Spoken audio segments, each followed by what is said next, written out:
This week on Country Fried Rock, we're talking with Cale Tyson. With a couple of very traditional country EPs under his belt, he's got an exciting year in store. After signing with Clubhouse Records for UK distribution, our Euro friends can look for a special double EP album release sometime in the next year. While here in the States, Cale is getting ready to head to the noted Fame Studios in Muscle Shoals, Alabama, to record a country soul record. He's already released a couple of teaser videos, and we're looking forward to talking with Cale Tyson today on Country Fried Rock. We really appreciate your support for Country Fried Rock. Every so often, we offer a limited edition t-shirt, only on sale for 3 weeks, and when they're gone forever. Our brand new design is a spark plug with a very small Country Fried Rock logo, on sale now for 3 weeks only at teespring.com/countryfriedrock4. It's the limited edition t-shirt number 4, designed by Skillet Gilmore, noted musician and designer with Crawl Space Press. They're super soft, women's, kids, V-neck, hoodie, long sleeve, and they're all on sale right now for 3 weeks only. teespring.com/countryfriedrock4.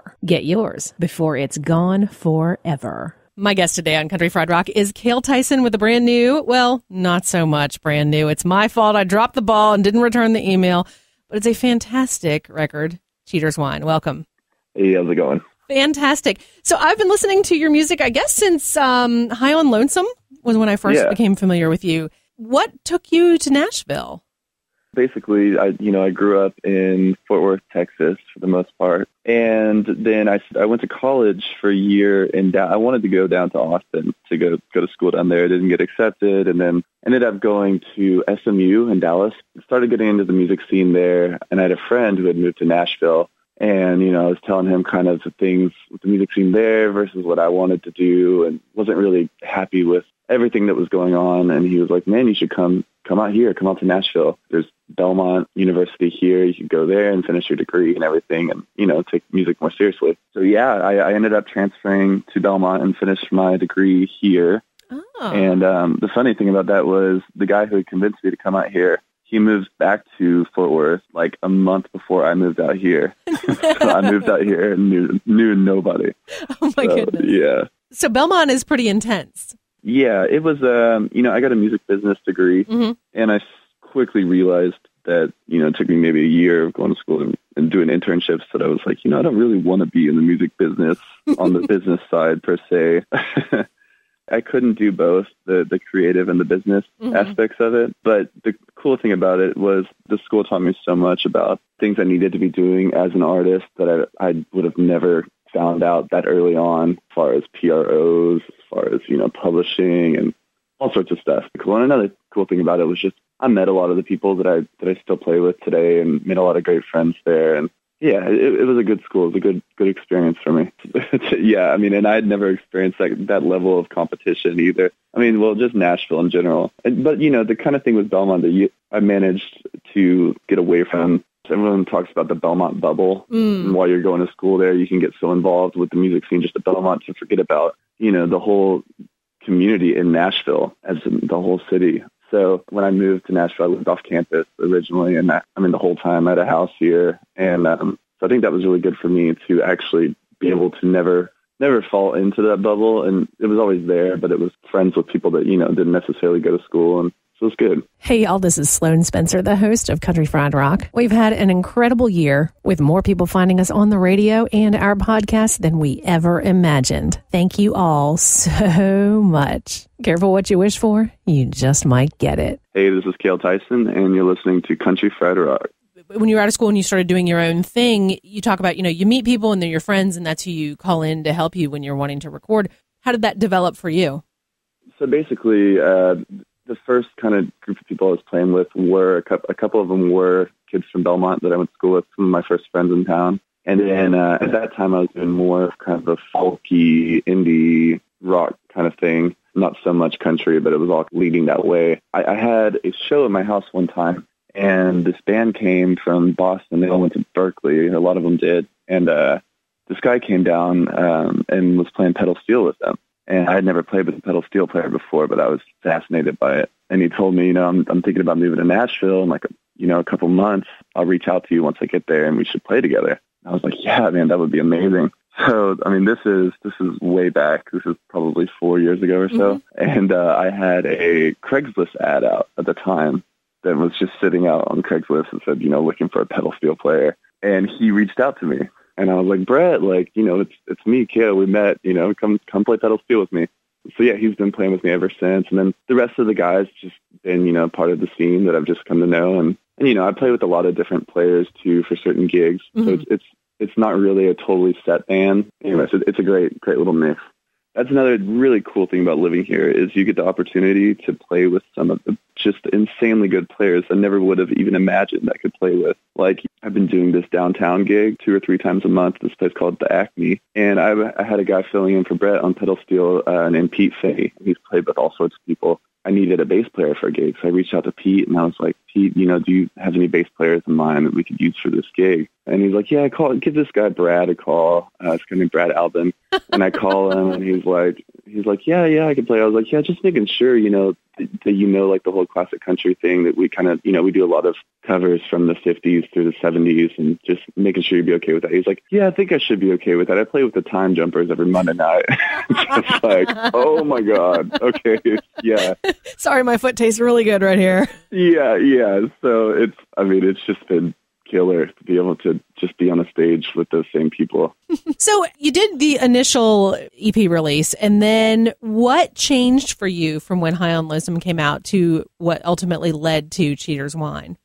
I did High on Lonesome it was my first really traditional country record where I was like, I want to go all for country for this and just make this sound as much like a, traditional Ray Price record kind of as possible. I had Kenny Vaughn in the studio, and I had a bunch of great players on it. And it was kind of one of those records where we go into the studio and we were there for 6 hours and we basically tracked the entire thing. Wow. And so, each song we get 2 passes, and then everyone would be like, all right, you cool with that? You cool? Yeah. Okay, let's move on to the next song, which is great, but it's so intimidating. Yeah. And I was like, I think that was a good pass. I hope so. And so then there's a lot of waltzes on there. It's a pretty slow, sad record.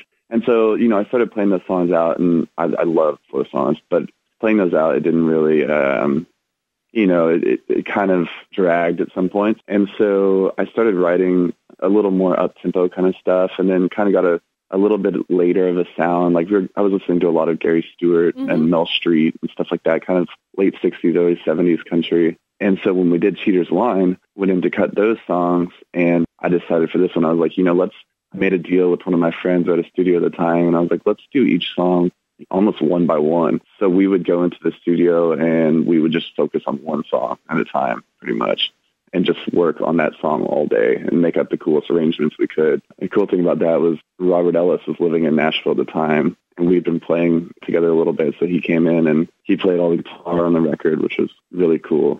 And so what studio were you able to do that with?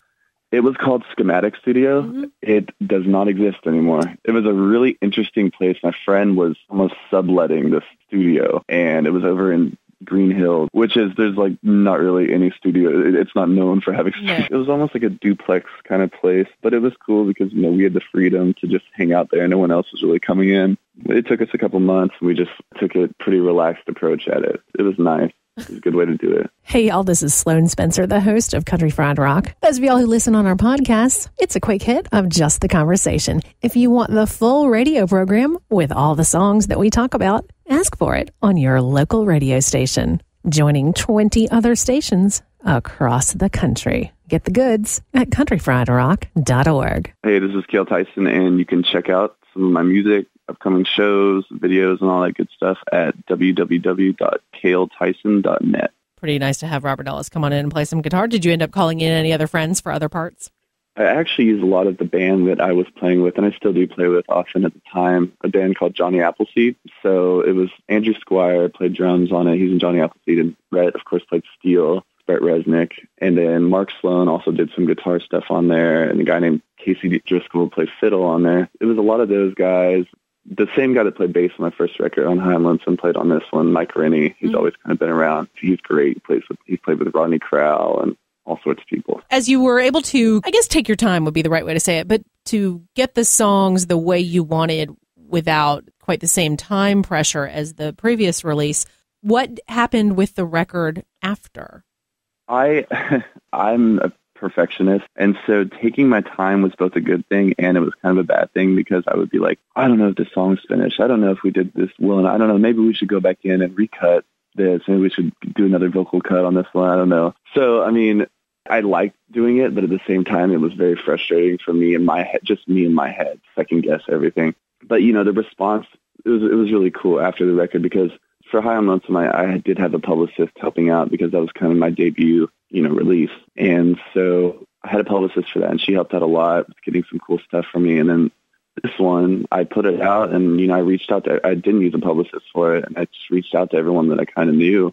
And it was awesome. I mean, got on Rolling Stone, Country's American Songwriter, again, all sorts of really great stuff happened. I was very happy with it, and I looked at it as a growing thing. It's not just the same album released again. I looked at it as stepping up. How did Clubhouse Records come on board? What is that relationship? I guess it's probably been 6 months or so now. They had emailed me and said, we'd love to talk to you about maybe doing a release over in the UK on this record label. It's a pretty small record label. And at the time, I'd never heard of them or anything. And so I didn't really take it that seriously. And then I think they emailed me again or something. And a friend of mine, Emma Swift, I reached out to her about them and asked her if she knew them. She did. And she was like, yeah, they're great, Told me all those great things. I was like, that is so awesome to hear, because that's a region that, honestly, I don't know anyone out there, so other than Emma. So it was really great to hear that. And then, I kept talking to them, and we made a deal that would work out, and they would re-release High on Lonesome. And they actually haven't released Cheater's Wine over there yet, but they're going to release that, and I'm going over there in April. I'll be over there for about a whole month. And for that, they're making kind of a full length, which is both High on Lonesome and Cheater's Wine in one CD. Cool. And it'll be kind of a exclusive UK album called Introducing Cale Tyson. Should be really cool. I'm really excited for that. I've stayed in Nashville for the most part for the last few years, done some runs. I went to Illinois a couple months ago, and then I always do South by and go down to Texas whenever I can to see all my hometown buddies and play down there. I've been staying in Nashville for the most part, building my chops here and working on everything this year. So I just signed to I joined with a booking agency from Knoxville, Tennessee called Prater Day. They recently did Margo The Price Tag. Yes. A good friend of mine. This year should be crazy. We're already gearing up for it. So we're doing South by again, and then late March, I'm doing a Midwest run. And then in April, I go to Switzerland for 10 days, and then straight from Switzerland to the UK for the 3-week or so tour. Nice. Then I come back, and then in June, we're doing a whole Southwest thing, which should take about a month, going all the way to California. So it's going to be a totally different year. So it should be good. To bring listeners up to speed, Margo and the Price Tags, we talked with her years ago when she was in a band called Buffalo Clover. At the time, she said, I'm going to be doing a country record. It's going to be called Margo and the Price Tags. And people were like, no way. How could she move from psychedelic rock to that? And then they were like, whoa. And it's awesome. So yeah, cool stuff. So will you be doing that run solo? No, I'll be doing it with a band. It might be a little more stripped down, like a 3 to 4 piece band. Should be a lot of fun. We're actually, the South by stuff this year is going to be really cool. We're doing a thing with a clothing company called Bandit Brand. Yeah, they have a thing out in California. They're doing a big party outside of Austin at this ghost town. Cool. So, yeah, and that'll be like J.P. Harris is on there, and Caleb Cottle. I know you have Caleb Cottle on the show. We love Caleb, yes. Yeah, he'll be on there, and Whitey Morgan. It should be a lot of fun. That is fantastic. Yeah, and then we got a bunch of, I'm actually going to be playing with another guy that I play with a lot in town. He's a good buddy of mine named Luke Bell. I'll be playing in his band at some of the shows down there, and he actually got asked to play the Heartbreaker Banquet out at Willie's Ranch. Whoa. So that'll be really cool, too. I can't wait to get down there. He's a great guy. He's actually, I just talked to him earlier today. He's been out in Wyoming for the past month. He's coming back to Nashville. On his way back now. I'm your host, Sloan Spencer. You can keep in touch with us on Facebook, but I really like Twitter, where we are at Country Fried Rock, ending with R-O-K. And if you want to see pictures of my shoes, my dog, and my lunch, stop by Instagram. But whatever way you like to hang out, stop by and say hey. You can find my record at the website, caletyson.net, or you can buy it on iTunes, or it's available on Spotify or Bandcamp. Anywhere you'd like. Mentally, are you kind of like gearing yourself up for what's obviously going to be a big step forward? Yeah, absolutely. You know, I've been working a day job here since I graduated from college. So I'm getting ready to either quit that or see if we can do a kind of remote thing. Just getting rid of the safety net pretty much, going full force. I'm really excited for this year. I'm going to be going down to Muscle Shoals in March to record at Fame Studios to do the first full length. Yes. I guess this is the first time I've talked about it. Yeah, so I'm working with Mike Rennie as a producer. He's the guy I told you about, played bass on my last 2 records. He did Kelsey Walden's record. Yeah. He did one of my friend Aaron Ray's records. We have a group of guys, really, really great group of guys, and we're going to go down to Fame Studios, and we're doing my first full length, and it's going to be kind of different from the ones before. It's going to be a country soul record. Yeah, so we're going to have horns and strings and just big arrangements. I've been writing kind of more geared towards that, listening to a lot of that kind of stuff, so I can't wait. I'm so excited for that. It should be great. I think I'm going to do a little Kickstarter here pretty soon and try to promote that and make a little money for it, and we'll go down there and cut it. We're going to try to cut all the basic tracking in about 3 days right before I go to South by, and then come back in April and do all the horns and all the other arrangements and try to get it all geared up to go out later in the year. You're working on those songs now. Do you do that by yourself? Do you play out? How do you develop those songs? As far as writing goes, you know, I've been writing, I guess the songs I wrote for Cheater's Wine, I wrote almost a year ago, or maybe even more than a year ago now. So I have a huge library of songs I've written since then. And then a lot of those songs that I wrote since then that we play out a lot are more kind of straight country. And I've just been reworking them by myself to give it a little soul kind of arrangement so that we can work with those and, you know, just spice them up. Then lately, you know, I've been trying to write as much as possible since I've had a little bit of downtime lately, just to get some cool stuff going. I'm playing a bunch of shows in town to finally start playing those songs out and work them up with the band. I'm really looking forward to that. It's really exciting to hear that that's going to happen so quickly. Yeah, it strikes while the iron's hot. And I'm going to be on the road so much this year that I was like, God, if I'm going to record this thing, I need to do it soon before I'm out there for so long. Well, then let me hit you up to make sure you record a Couch by Couch West video. Yes, absolutely. We've talked about it. Yep. Yeah. You can do that soon. You can submit it whenever. Yeah, we'll make a cool one. I'm excited. Longtime listeners know that Couch by Couch West is the online festival for those of us who can't actually be there, and it's super fun. And I'm a fan. I'm not one of the founders, but it's a really cool thing. Tell me a little bit about the album artwork. The last 2 album artworks I've done for High on Lonesome and Cheater's Wine, they're both along the same lines, yes, you know, with the picture, and they actually have the same script for my name. Both of those were done by Rachel Briggs, the design elements. She shot the picture for High on Lonesome, and she did all the design for that. But for Cheater's Wine, I had a girl named Danielle Hobart who lives in Nashville. She shot the picture. Yeah, Rachel's great. I met her, I was an intern over at American Songwriter magazine. And I actually met her over there. She was the designer for the magazine for a couple of years. You know, she does all sorts of stuff. I think she did the new Steelism art. She's done a lot of great stuff.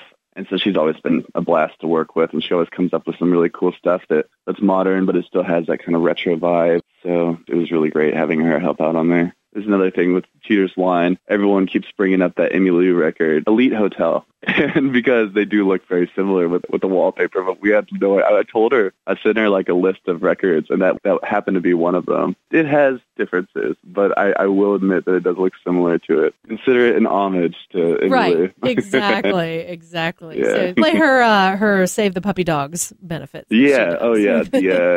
Yeah. I've been to a few of her little fundraisers around town. Those are amazing. They're incredible. Last one I went to, I saw her and Bobby Bear and Buddy Miller and I think Rodney Crowell sang with her. Just a free show in Nashville. Just hanging out. A little thing I went to during the day. Which is insane. Nashville is crazy like that. It really is. It's nuts. I mean, like, even this last week, you know, I didn't have anything planned for the week for nights. And I think it was Wednesday night when Jack White played at Bridgestone Arena. And someone was like, hey, I have 2 tickets. Do you want to go see that?